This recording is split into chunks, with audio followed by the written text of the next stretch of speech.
नमस्कार। आज हम हिंदी साहित्य के इतिहास के संक्षिप्त परिचय एवं आदिकाल की पृष्ठभूमि के विषय में जानेंगे। हिंदी साहित्य के इतिहास को 4 कालों में बांटा गया है। नंबर 1, आदिकाल अथवा वीरगाथा काल।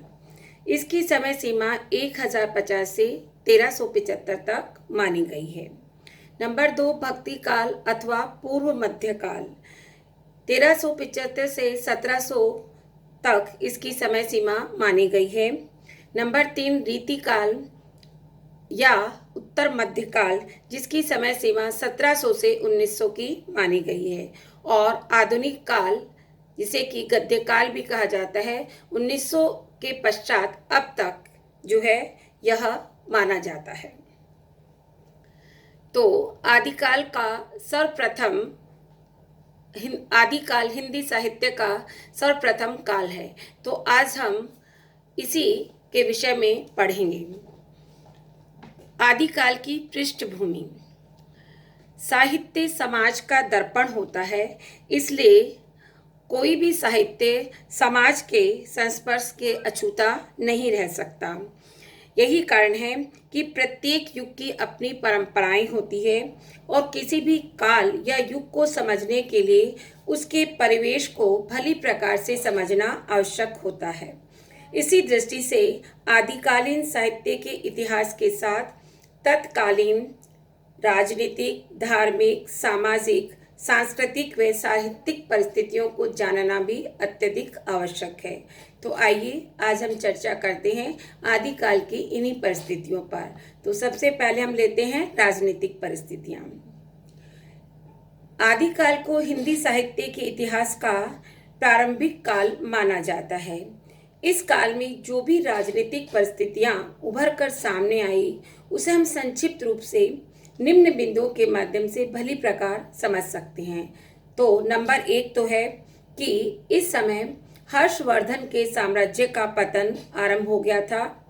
नंबर 2, उत्तरी भारत पर यवन आक्रमण शुरू हो गए थे, जिसके कारण राजनीतिक एकता प्राय नष्ट हो गई थी और समस्त देश का छोटे छोटे टुकड़ों में विभक्त हो गया था। देश में सर्वत्र अशांति एवं अराजकता का वातावरण उत्पन्न हो गया था। समाज में विभिन्न वर्गों का उदय हो गया। जनता पर विदेशी आक्रांताओं के अत्याचारों के साथ साथ देशी राजाओं के अत्याचारों का प्रभाव भी निरंतर बढ़ता गया। हिंदू सत्ता का धीरे धीरे क्षय होता गया और इस्लाम सत्ता का धीरे धीरे प्रादुर्भाव होना शुरू हो गया। वैमनस्य, प्रतिशोध, आक्रमण, तोड़फोड़ करना एवं दूसरों को हानि पहुंचाने जैसी दूषित प्रवृत्तियों का जन्म हुआ।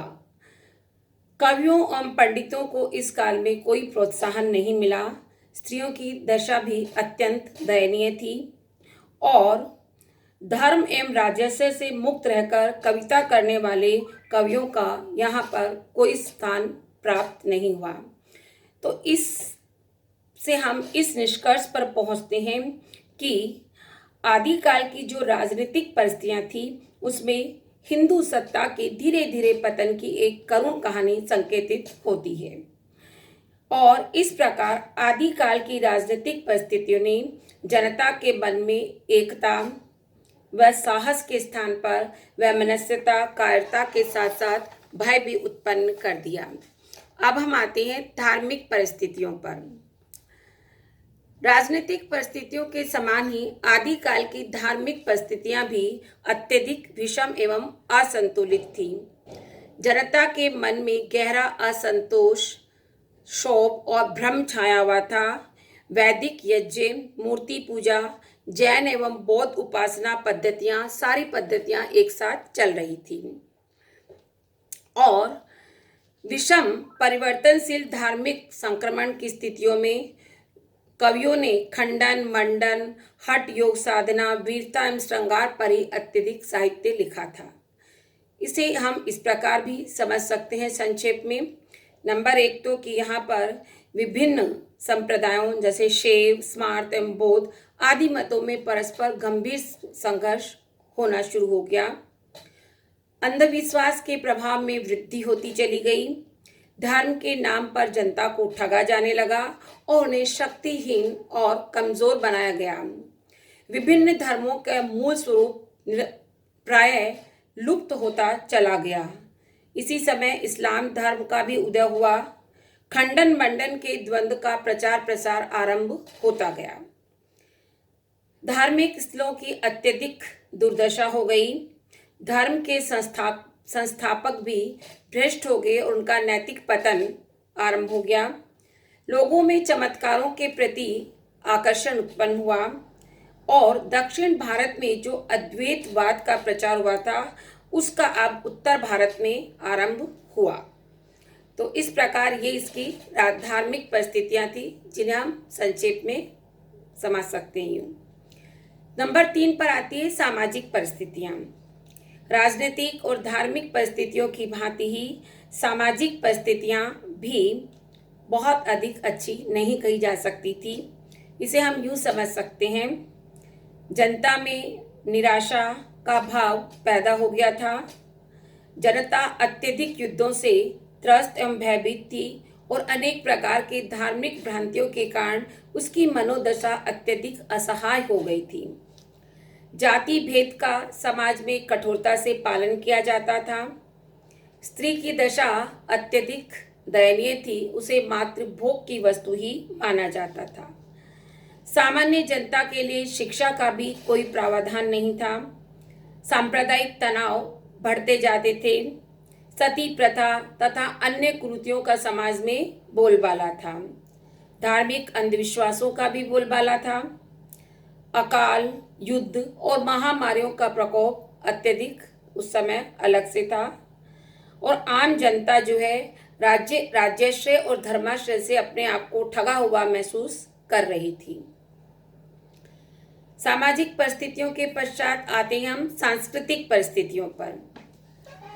हिंदी साहित्य के आदि काल का जिस समय आरंभ हुआ उस समय भारतीय संस्कृति अपने उत्कर्ष के चरम शिखर पर पहुंच चुकी थी और जब उसने अपना दायित्व भक्ति काल को सौंपा उस समय भारत में मुस्लिम संस्कृति के स्वर्ण शिखर भी स्थापित होने लगे थे।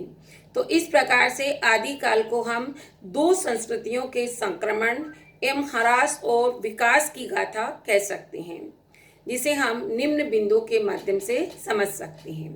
नंबर 1 तो है स्वाधीनता व देशभक्ति के भाव। हर्षवर्धन के विशाल साम्राज्य ने हिंदू धर्म और संस्कृति को एक राष्ट्रव्यापी एकता का आधार दिया था। इस आधार पर छोटे मोटे भेदभाव जनता में समाप्त हो गए थे और स्वाधीनता और देशभक्ति के भाव जागृत होने लगे थे। दूसरा है स्थापत्य कला का उत्तरोत्तर विकास। आदिकाल में स्थापत्य कला का उत्तरोत्तर विकास हो रहा था। स्थापत्य के क्षेत्र में विशेषतः मंदिरों का निर्माण जो है वो धार्मिक सद्भावों का द्योतक बन गया था। भुवनेश्वर, खजुराहो, पुरी, सोमनाथ, बेलोर, कांची, तंजौर और आबू के भव्य मंदिर आदिकाल की अद्भुत विभूतियां मानी जा सकती थी। इस प्रकार आदिकाल में स्थापत्य कला का निरंतर विकास होता चला गया। तीसरा पॉइंट हम यूं समझ सकते हैं कि भारतीय संस्कृति पर मुस्लिम संस्कृति का प्रभाव। आदिकाल में भारतीय संस्कृति का जो स्वरूप मिलता है वह परंपरागत गौरव से विच्छिन्न और मुस्लिम संस्कृति के प्रभाव से निर्मित है। यानी तत्कालीन जीवन के हर स्वरूप पर इस संस्कृति की व्यापक छाप हमें देखने को मिलती है। यहाँ तक कि उत्सव, मेले, परिधान, आहार, विवाह, मनोरंजन आदि सब मुस्लिम रंग में रंग गया था। साथ ही संगीत, चित्रकला, वस्तु मूर्ति कलाओं पर भी एक ऐसा पर्दा मिलता था जिसके भीतर से भारतीय परंपरा धीरे धीरे क्षय होती गई और मुस्लिम संस्कृति का रंग उस पर चढ़ता चला गया। चौथा पॉइंट है स्थापत्य कला के साथ साथ चित्रकला, मूर्ति कला पर भी इसमें मुस्लिम संस्कृति का प्रभाव देखने को मिलता था। हिंदू कलाकार जो थे अजंता की शैली को भूलते जा रहे थे। वे मुस्लिम विचारों तथा भावनाओं को भारतीय रेखाओं में अटपटे ढंग से भरते जाते थे। इस प्रकार जहां तक मूर्ति कला का प्रश्न है, मुस्लिम शासक मूर्ति पूजा के विरोधी रहे हैं। आदिकाल के आरंभ तक निर्मित अधिकांश मूर्तियां धर्म से प्रभावित रही, अतः इस्लाम की शासन की स्थापना के कारण मूर्ति कला को इस काल में दोहरा धक्का लगा। इस प्रकार आदिकाल की भारतीय संस्कृति उत्कर्ष प्राप्त निजी परंपरा के ह्रास और इस्लाम के सम्मिश्रण की एक ऐसी कहानी कही जा सकती है जिसमें कलात्मक चेतना का जीवन स्वरूप बहुत ही कम देखने को मिलता है। अगली परिस्थितियों पर आते हैं हम। साहित्यिक वातावरण। आदिकाल में साहित्य रचना की 3 धाराएं प्रचलित थी।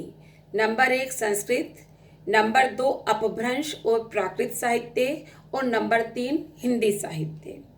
और इस काल का जो साहित्य था राजा, धर्म और लोक तीनों के आश्रय में विभाजित हो चुका था। संस्कृत जो थी वो प्रधान रूप से राज प्रवृत्ति को सूचित करती थी। अपभ्रंश भाषा धर्म की भाषा बन गई थी और हिंदी जनता की मानसिक स्थितियों एवं भावनाओं का प्रतिनिधित्व कर रही थी। हिंदी के माध्यम से ही तत्कालीन परिस्थितियों की प्रतिक्रिया अत्यधिक प्रत्यक्ष एवं अप्रत्यक्ष रूप में प्रकट हो रही थी। इस प्रकार संपूर्ण विचारों का अध्ययन करने के पश्चात हम कह सकते हैं कि हिंदी साहित्य के आरंभिक काल की प्रेरक परिस्थितियों में राजनीतिक, धार्मिक, सामाजिक और साहित्यिक परिस्थितियों ने विशेष भूमिका निभाई। और इस पृष्ठभूमि या इन परिस्थितियों से ये प्रमाणित होता है कि उस समय समाज विशृंखलित था। व्यक्ति अपने अस्तित्व के प्रति जागरूक नहीं था। धार्मिक क्षेत्र में भी अंधविश्वास और रूढ़ियां प्रचलित थी और धर्म के नाम पर लोगों को ठगा जाता था। राजनीति में भी जितने भी शासक हुए वे सभी स्वार्थी और जनता को गुलाम बनाकर अपनी महत्वाकांक्षाएं पूरी करने में लगे रहते थे।